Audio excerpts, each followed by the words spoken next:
こんばんは、KK バディです。今回は初の試みでラジオだけお届けしたいと思います。with イケボけんちゃん最近なんかめっちゃ言われない？イケボって。そうなのかな。コメント来るよね、言われたことないんだけど、ボソボソ喋ってるからじゃない？カメラの近くでこうささやきみたいな。あと前回やっぱり声ちょっと小さかったからもうちょっと大きい。ああ、ラジオね。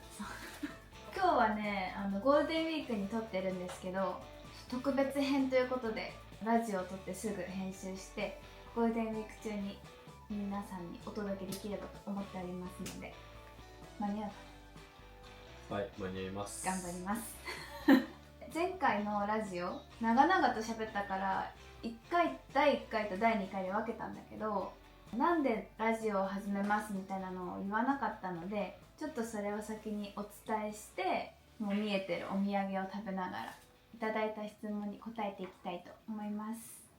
はい。では、なぜラジオを始めようと思ったんですか？いや、俺いやいや、俺じゃないでしょ、それ。なぜですか？わかんないです。わかんない？わかんないです。流行り？まあ、流行りもあるし、私も結構ポッドキャスト最近聞いたりとか、お風呂入ってる時に動画を見るんじゃなくてポッドキャスト流したりとか、 YouTube の中のラジオ番組聞いたりとか、あと私たちご飯食べてる時にテレビが1人が後ろ向きになっちゃうから、徳井さんのラジオ聞いたりしてるんだよね。で、結構ラジオが身近なのでラジオやってみようっていうのと、あとやっぱり旅行してるとペースよくいろんなお店に行くから、あんま2人のさだべってるとこ出してないんだよね。だべってる？だべってるっていうんだよね。ぐだぐだ喋ってるっていうだべるっていうの。方言ですね。え？初めて聞きましたよ、だべってる本当？なんていうの？二人で喋ってる。喋ってる無意味な会話というかさ、2人でたわいもない話をしてるところをカットしちゃったりとかするので、あとは話してない、もう忙しくて時もあるので、ちょっと皆さんとの会話っていうところも含めラジオでつながれたらなっていう感じですかね。はい。それが、ラジオを始めようと思ったきっかけというか理由ですかね。なので皆さんからコメントとかをいただいて、それに答えていろんな会話がねできればと思いますので、ラジオごっこにご協力いただけたら嬉しいです。で、私たち2週間前、先週？いやいや、もっと前、2週間前じゃん。2週間前、函館に行ってきました。2泊3日の旅。3週間。この動画の次に、函館 Vlog2 本出て、でその次の週とその次の週にビュッフェが醍醐味というか、ビュッフェを推してるホテルに泊まったので2カ所に泊まったんだよね。その動画が出るんですけど、函館に行ってきたのでちょっとお土産を紹介しつつ食べたいと思います。なんですが、私たちちょっとダイエット中でして北海道でねありえないくらい食べ過ぎたから、さすがにちょっとダイエットしようと。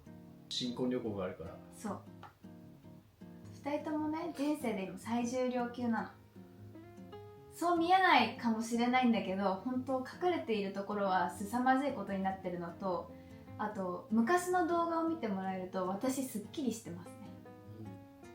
このままいくとAI によると右肩上がりで何十キロみたいなのが出てて、ちょっと恐ろしい数字だったので、一旦低糖質っていうの、これ糖質制限、そうだね、糖質制限しております。私は目標は1日50から 70g 以下っていうところでね調整してて、炭水化物は基本的には取らない。私はケトほどじゃない。ケトジェニックってさ、もう醤油とかもダメなんだよね、基本は。俺はケトに近いかな。ケンちゃんほんとより糖質制限だね。なんで食べれないですね私は今日はチートデーということでね、食べますよ。どれ食べるの？カステラは賞味期限近いのでこれと、これはずっと食べたかったのでミルク餅、はい。でこれは一粒、はい、食べたいと思います。なる羊羹はちょっと開けてしまうとね確か食べなきゃいけないので、後日はい後日またお届けしますラジオで。そうじゃあ紹介。そうね。これがまずスーパーイオンかな。そうこのスーパーでか。イオンで普通に売ってた、北海道限定なのかな、ちょっとわかんない。ちょっとわかんないけど、じゃがいも道北海道工場からお届けカルビーのホタテと昆布うま塩味です。もうでも見たことないのかな。見たことない。これとさもう一個あったよね、味。この種類でさ、どっちにするって言ってさ、醤油っぽかった気がする。エントリーナンバー2、高橋製菓株式会社からのカステラです。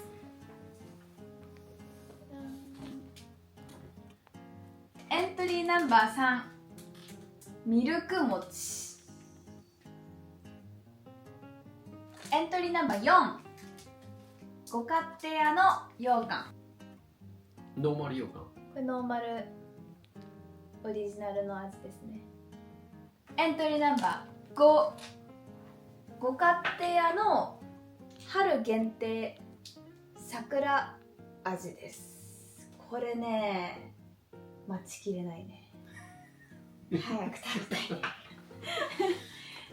桜味好きなんでね。なんかそれ楽しみだ。そう桜味って好き嫌い分かれると思うんだけど、私スターバックスの年間の中で桜の味とジンジャーラテすごい楽しみにしてて、ジンジャーラテは正直他のカフェで売ってる時もあるんだけど、桜ラテってあの味はスターバックスにしかなくて、でも残念ながら2025年の桜味はもう本当に期待外れというか、言ってたね。変にストロベリーだかベリーだかを足されちゃったのよ。抹茶なんだっけ？抹茶フラペチーノの第2弾ね。すっごく残念。前に戻してほしい。言ってたよじゃあ。前に戻してください。見てねえよ。だってさ、私あれをすっごい楽しみに毎年、もうそろそろバレンタイン終わったら桜だなって思ってんのにさ、もうすごく悲しかったというぐらい桜味ラバーですので楽しみです。こっちがイオンで売ってたんだよね。そうで、動画にも出るけど、五稜郭タワーのお土産屋さんにも売ってたよね。けどこっちはイオンには売ってなかったけど、五稜郭タワーのお土産屋さんに売ってた。でもっと他のね、五稜郭タワー限定のデザインとか、なんか何のデザインだったか忘れちゃったけど違うデザインあったよね。ノーマルじゃない？ノーマルでパッケージが違う。そう。これは単に期間限定だから、お土産だったら値段一緒だったし、このベーシックな東京でも買えそうなやつじゃなくて、限定のパッケージにすればよかったなってなったよね。で、エントリーナンバー1、2、3、4、6、よく見かけるかな、サトウキビチョコ夕張メロン味です。いや、さついてないです。さはついてない。トウキビチョコ夕張メロンです。堀のトウキビチョコですね。よく見るよね。これよく見るね。私メロン味食べたことあるかな。いろんな味だったよね。いろんな味だった。キャラメルとか。そう。5種類ぐらい。結構あったよね。あった。これも楽しみ。はい。でラストエントリーナンバー7。これはね、今飲むとかできませんけれども、北海道の味、麺味。削りたての鰹節の華やかな出汁の香りと北海道県産真昆布っていうの、ホタテ、鮭の出汁の豊かなうまみを密封ボトルに閉じ込めましたということで、これも北海道限定なんだよね。キッコーマンから出てる北海道限定のめんつゆってこと？豆腐食いたいね。いいね。それでここにはね、レシピ鮭とじゃがいものバターソテーとか出てるね。これでさ、そうめんとかもいいんじゃない？そうだね。美味しそう。そうめんの時期だからね、そろそろ。はい、そんな感じです。けんちゃんはケト中なので、切れてるチーズ食べれるね。切れてるし、うまいっす。ケト知らない方はね、チーズダイエットでって思うかもしれないけど、糖質制限だからね。炭水化物 0.2 ですから1枚。脂質はむしろ取った方がいいでしょ。そう、脂質取った方がいい。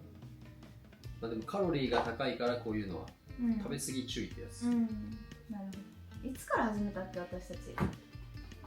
金曜ですね。金曜1回目か。まだきちい。もう食べるのが生きがいなのにさ。だって3日間私たちベースはほんともりもりレタス、玉ねぎ、トマトで自家製のサラダチキンって感じだったよね。頑張ろう。1週間やったらやめようかなみたいな。整ったもん。整ってはないけどもう2キロぐらい落ちたから、どう？顔シュッとした？2人ともちょっとシュッとしてるよね。俺はだいぶしてると思う。やっぱ体重じゃないんだよね。この顔のパンパンさ、小麦でパンパンみたいなのが取れてくるよね。ですが、まあ今日は私はチートなので昼ご飯と夜ご飯はダイエット食を食べますけれども、完食ははい、完食させていただきます。はい、じゃあどうぞ。じゃあまずカステラからいただきます。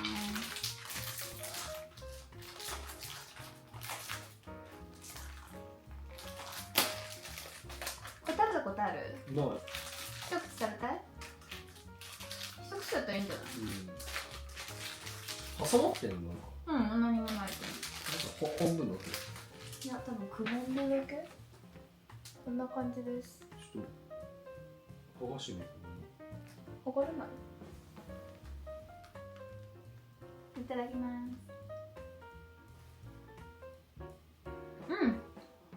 これあれだ。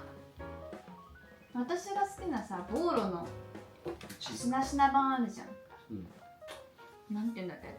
みんなわかるかな？なんてチーズのせたらうまいじゃん。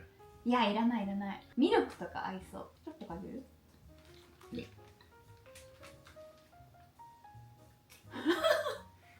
ありの餌ね、美味しいね。結構甘いね。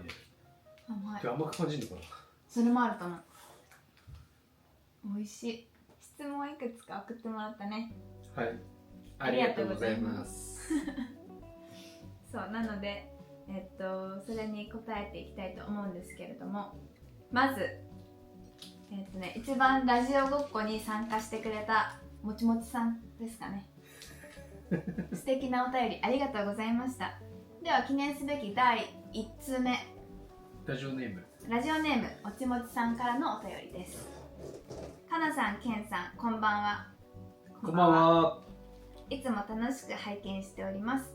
これからラジオで普段の旅行動画内では聞けない話が聞けそうで嬉しいです。はい。お二人ともいろんな国に行かれたことがあるんですね。私はヨーロッパに行ったことがないので行ってみたいです。お二人は MBTI 診断をやったことはありますか？もしやったことがあれば何型だったか知りたいです。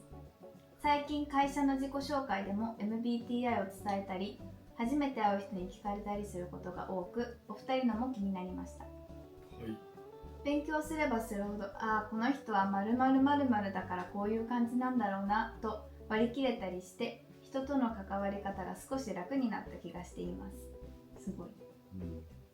私の勝手な予想はかなさんが ENFP、 けんさんが ISTJ です。ちなみに YouTuber は ENFP、 ENFJ、 ESFP が多いそうです。次回のラジオを楽しみにしています。もちもちより。もちさん、ありがとうございます。素晴らしい。このやってみたかったラジオごっこを再現してくれたというか、はい、本当にありがとうございますね。で MBTI なんだけど、私は2年ぐらい前かな、 2,3 年前に初めてやったので、そこから今日に至るまで3回診断を受けてるんですけど。やりすぎだろ。いや、なんか環境が変わったら変わるっていうから、その仕事変えたりとか仕事辞めたりとかそれでやったんだけど、毎回違うの。でも毎回私なの。毎回私、あ、もうめっちゃ私って感じ。当たってるってこと？その診断読むと、あ、本当私って感じで、ちょっと MBTI 知らない方のためにちょっとざっくり概要をお伝えしますね。 MBTI はカール・ユングのタイプ論に基づいた性格診断ツールで16種類の性格タイプに分類されます。 MBTI は個人をタイプに分類したり性格を診断したりする目的ではなく、自己理解を深めるための座標軸として用いることを目的としています。大きく分けてアルファベットが8個あるのね。で、まず最初の E か I っていうのが外向的か内向的で、それってなんか陰キャか陽キャかって思われがちなんだけど、そうじゃなくて、なんかエネルギーの向き方、方向性が外向きか内向きかだから何って感じなんだけど、具体的に言うと、月金まで働いてもう疲れた、やりきったって時に一人で家に帰ってゆっくりしたいタイプか、終わったぞで飲みに行きたいかで、飲みに行きたいのが E で、一人でゆっくりしてエネルギーを貯めたいっていうのが I だから E の人はさ、人と会うことで疲れないんでね、そこからエネルギーをもらえるみたいな。で、2つ目が、S と N で、これは情報の受け取り方なんだけど、 S は現実主義、 N は妄想主義。 S は現実主義だからドキュメンタリーが好きだったりする。でも N は妄想主義だからハリー・ポッターとかなんかファンタジー、フィクションを好む傾向にある。これはもう傾向にあるっていうだけだから必ずそうとは言えないんだけど、そういう感じで覚えると覚えやすい。で、例えばさ、なんかこう女の子が髪切って初めてこう久しぶりに会って髪切ってきた時に、あ、髪切ったねって単純に思うのが現実主義。あれ、髪切ってきた、失礼したのかな、そこまでなんかイメージしちゃうというか妄想しちゃうのが N らしい。で、次が T と F、 処理した情報の判断の仕方で、 T は思考型、 F は感情型。 T は気難しく見られがちなんだって友達が怪我したりした時に、なんか大丈夫とかじゃなくて、こう解決策を先に言う。絆創膏いるとか、救急車呼ぶとかが T。 F は感情的だから大丈夫って、その T の人も大丈夫って言うかもしれないけど、それはなんか大丈夫じゃな、本当の大丈夫じゃなくて、一応言っとこう大丈夫みたいなどう、当てはまってる？当てはまってるね、すごい。ちょっと後で言いますね、ケンちゃんのやつ。で、最後が J と P で、 J は計画型で、 P は臨機応変型で、 J は計画立てたいから、それP の人も計画立てる人もいると思うんだけど、 T の人は計画通りに進まないとそれをストレスに感じちゃう。 P の人は、計画立てなくてもいいしって感じ。それが大まかな MBTI の8個のアルファベットなんだけど、全部で16タイプありまして、私はまず一番最初3年前とかにやったやつが ENFJ 主人公。その時は確かにこういう性格だったね。で、2回目にやった時が INFJ。 その最初さ ENFJ だったじゃん私。その最初の E だけ外向から内向になった。2回目 INFJ、 多分コロナのせいですねで、 INFJ は提唱者。そうで、最近やったやつが INTJ-A の建築家でした。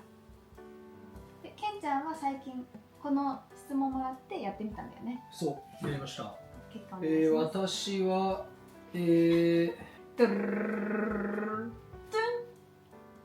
INTJ-A 建築家一緒かいです。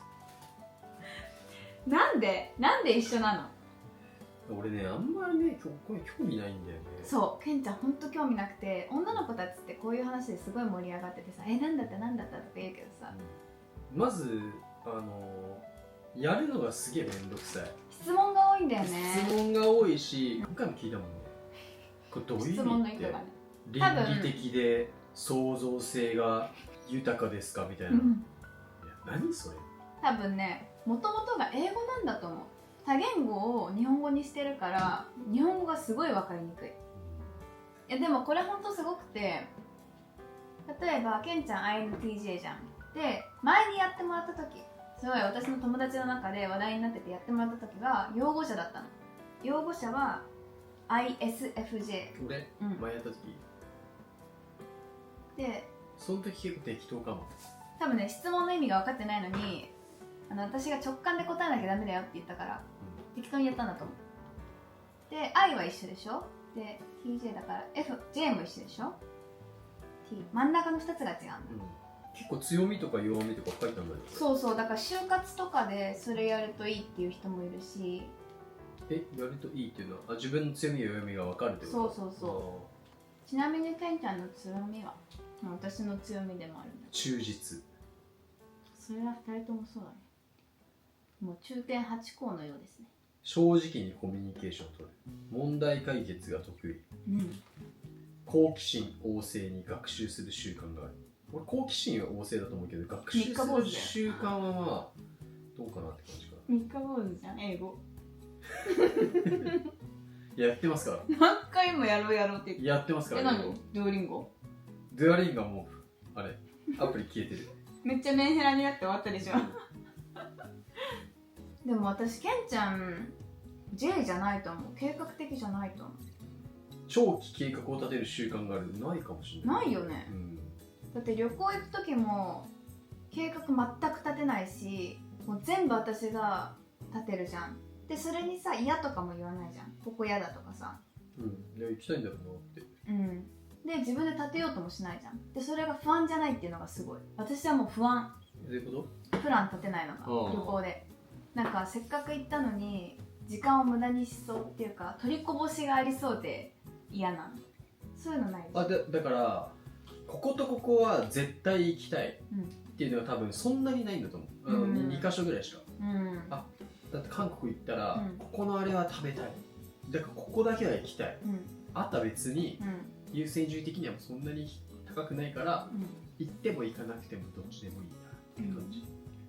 だからカナみたいにそんななんか朝にこれ食べて、昼にこれ食べて、夜にこれ食べて、で間がこれぐらいしかないからちょっと動かなきゃいけない、ちょっと歩かなきゃいけないとかそんな計画立てる人ってなかなかいないと思う。私時間を決めるんだよなのね。9時に起きて10時にここ行ってとかやると、そのミッションクリアできなかった時にすっごいイライラするから、もうそれはやめたの。昔に時間を決めるプランを立てるのは。昔それだったの？すげえ疲れんじゃん。そう、自分で自分の首絞めて、だからすごいいいタイプだったから、じゃあまず金曜日の夜飲みに行きます。で土曜日の朝昼晩で違う友達と会ったりする、だからもう朝はここで何をして、昼はここ何分で移動してとかで、友達の誕生日プレゼントこの1時間でなんか表参道で買ってとか。そのプライベートと仕事の使い分けだと思う。俺は仕事はそんぐらいなんか時間通りにやりたいけど、プライベートはもう本当休みの日とかやりたくない、すっげえ疲れちゃうから。だから旅行とかもゆったりのんびり、それでさ、もしそのプランを立てないがために行きたいところはあるよ、だけど行き方とかあんま調べないじゃん。調べない。でもし行けなかったりしたら、それはそれでいいやな。いい、しょうがない、しょうがねえなって。絶対 J じゃないよ。だからなんていうのいいだよ。そのだってこの質問だってさ、仕事とさ、プライベートの分けてないじゃん。まあまあまあ。質問の違いがないから、そうなんだろう。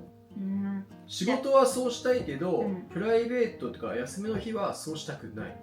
で、旅行はすげえ行きたいなっていうのが2個ぐらいあって、そこに行ければその日は満足。あとは別にここ行ってもいいな、だけど電車乗れなかった、まあいいか。でもケンちゃんといるとプライベートと仕事を分けるっていう話があったけど、それで喧嘩したこともあるのね。だから私はだんだんそっち寄りになってきてると思う。プライベートは時間を見ずにリラックスっていういやもうリラックスした方がいいよでそれを聞いて初めて自分の首をこうやって絞めてるんだなっていうのに気づくっていうね。あ、そう。うん。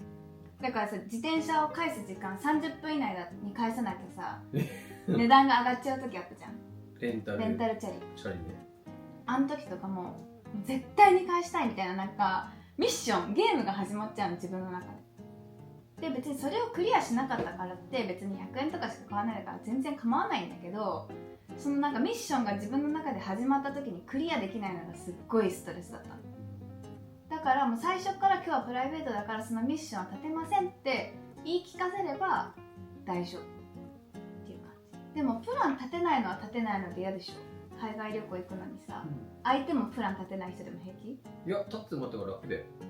だから相手が立てない人だったらどうする？同じような人。いや、なんか相手が立てないんだったら、いやどうするっていう時間がすごい増えると思う。カフェでゆっくりしたりとか。それはそれで OK。次どうするみたいな。それが多分すごい多いと思う。この店閉業してたわとかさ、今日休みだわとかさ。それはでもどっちにしろあるじゃん。でも事前に大体調べてるじゃん、8割は。2割ぐらい取りこぼすけど。いや、それは調べるよ俺も。だから例えば次こことここは行きたいからコーヒーやってるかなぐらいは。皆さんの MBTI は何ですか？ MBTI 日本人はこれが多いっていうのがあるんだって。まあそうだろうね。国民性と思う。だって私の周り結構似てて、だいたい擁護者かエンターテイナーか主人公、起業家、広報運動家かな。広報運動家とか主人公とかはエンターテイナーとかやっぱ YouTuber 多いね。はい、ということでもちもちさんありがとうございました。ありがとうございました。ぜひ皆さんのMBTI もコメントしていただいて、この視聴者さんのね MBTI 何が多いかちょっと見てみたら面白いなと思います。合ってる合ってないとかね。でまだやったことない人はMBTI 診断って Google で調べると16パーソナリティーズっていうのが出てきて、それで15分ぐらいあればできるかな。やってみてください。で結果を教えてください。はい。もちもちさんありがとうございました。ありがとうございました。では続いて、これはラジオネームないね。ラジオネームないんですけど。なし。はい。いちごのアイコンの方から。はい。ストロベリーさん。はい。勝手に。こんにちは。こんにちは。こんにちは。3ヶ月ほど前から拝見していますが、初めてコメントします。ラジオとても楽しかったので、ぜひ定期公開してください。かなちゃんは過去の Vlog で前職のお話をされていましたが、けんちゃんはどんなお仕事なのか興味があります。比較的お休みが取りやすいお仕事なのでしょうか？休みすぎだろ。それを書いてあるけど。あと、お二人の馴れ初めも気になります。もしよかったら次回のラジオで聞かせてください。普段の旅の Vlog はかなちゃんの素直な感想とイケボのけんちゃんのツッコミ、二人の掛け合いが楽しいです。優しい、ね。私も台湾が好きで5月に7度目の台湾に行くので、台湾動画も参考にさせていただきます。これからも応援しています。ありがとうございます。ストロベリーさんありがとうございます。いちごちゃん。はい。かなちゃんの素直な感想だって。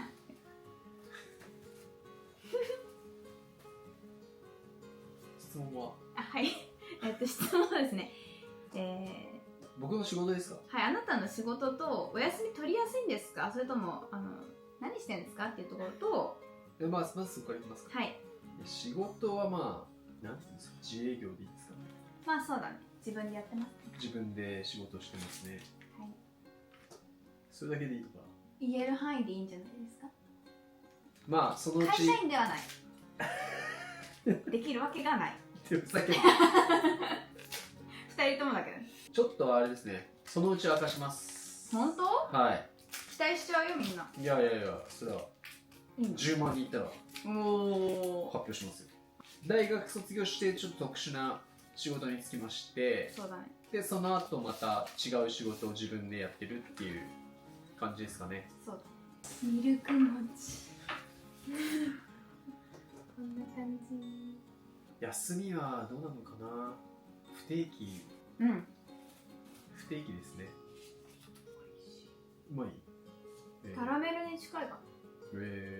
ほのかにミルクで砂糖の甘みって感じ。ということでした。はい。あ、お二人の馴れ初めも気になります。じゃあ代表してお願いします。いや、あなたが言ってください。なんでよ。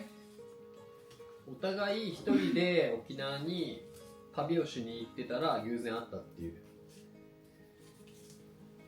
共通の友達がいて、たまたまその人が遊びを同時に進行させた。私は誰か来るとか聞いてなかったし。いや、俺もだよ。だから共通の友達がいてそれぞれ沖縄に一人旅をして、でその人が同時に密会をしたと。で誰かいるってなって、そこでだよね。うん、それです。その時はなんだこの人って思ったけど、いや、こっちもなんで全然沖縄にいるのに楽しそうじゃないじゃんっていう。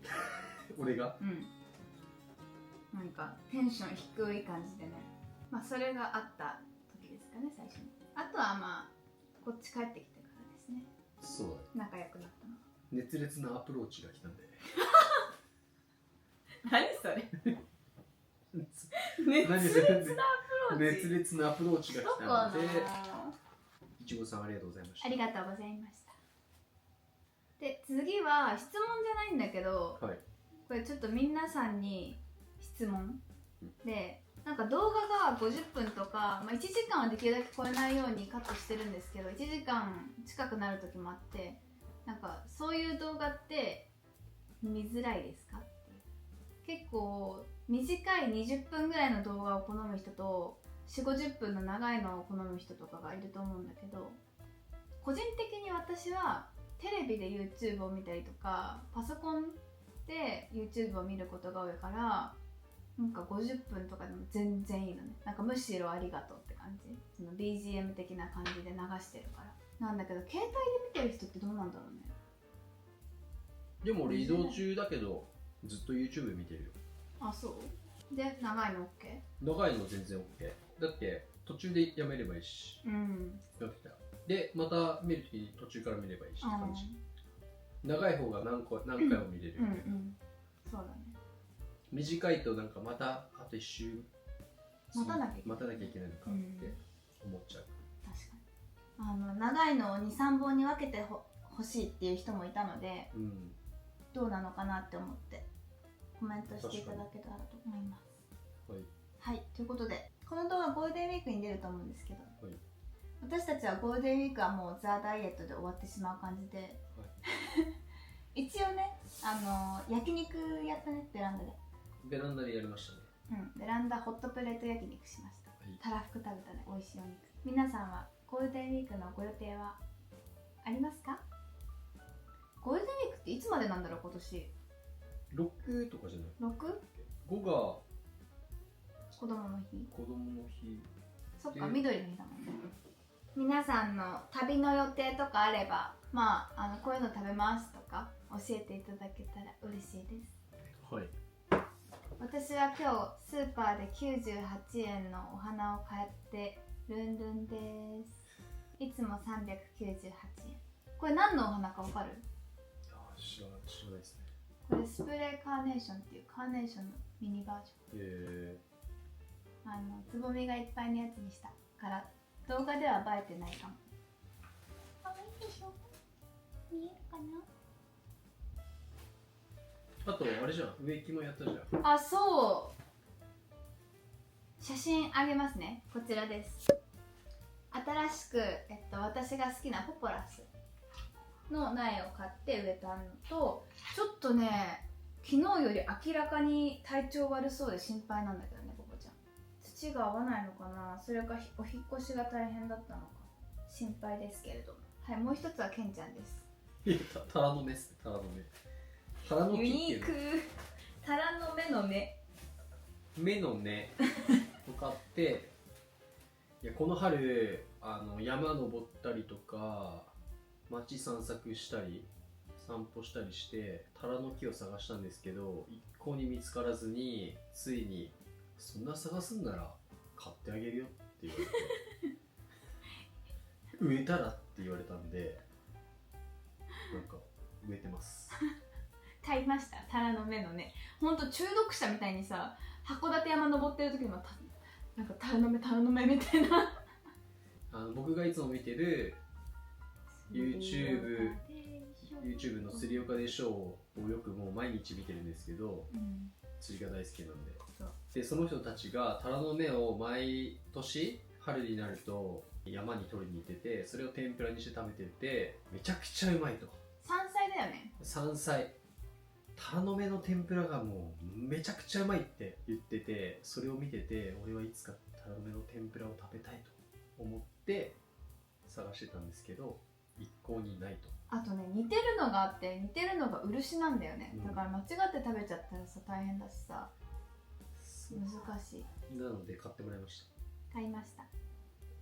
成長するといいね。もし芽が出たらインスタに投稿します。はい、タラの芽栽培してるよっていう人も教えてほしくないコメントでポポラスも教えてほしい。なんかどうしたら元気になるか。タラの芽取りに行ってる人いると思うよね。いるかな。春になったらね。そもそもタラの芽って食べたことある人どのくらいいるんだろう。そんな感じで私たちのゴールデンウィークは終わりそうですね。はい、天気いいね。天気いい。今日もすごい暑い。過ごしやすいよね。風が冷たくて気持ちいいし。はい、では最後に私たちのハネムーンなんですけれども、行き先が無事決まりまして、コメントいただいた方もありがとうございました。ありがとうございました。アルゼンチンとか良さそうだよね。アルゼンチンねめっちゃいいって言ってたね。気になる。ですが今回行くところは、まずイギリスのブライトン、ロンドン、そしてイタリアのローマ、ナポリ、そして、デンマークのコペンハーゲン、そしてドイツのベルリン、最後にフランクフルトでございます。ロンドンとフランクフルトはもうほんと移動みたいな感じで、ほとんど観光する時間はないかなと思うんですけれども、それ以外の都市はまあ 2,3 日もしくは 4,5 日ゆっくりしたいなって思ってますので、もしおすすめのご飯、ここのこれ食べてきてっていうのがあれば教えていただけると嬉しいです。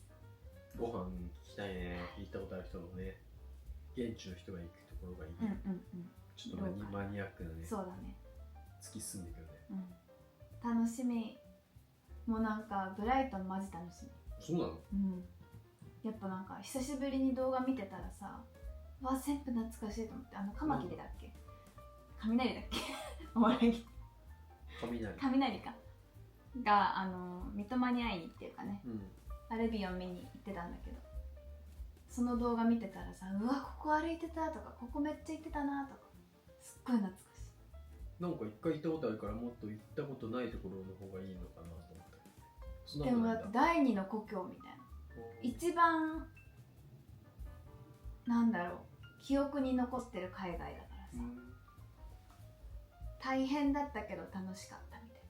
その時は大変だったけどさ、今思えば楽しかったみたいな。はい、楽しみです。もうあと2週間ぐらいだ。ダイエット引き続き頑張ってたらふく小麦を食べたいと思います。はい、頑張ろう。はい、ということで今回のラジオが面白かったという方はグッドボタンとコメント、チャンネル登録、そして来週のラジオに向けてラジオネームとコメントお待ちしております。ではまた次の動画で。バイバーイ。ケンちゃんも手振って。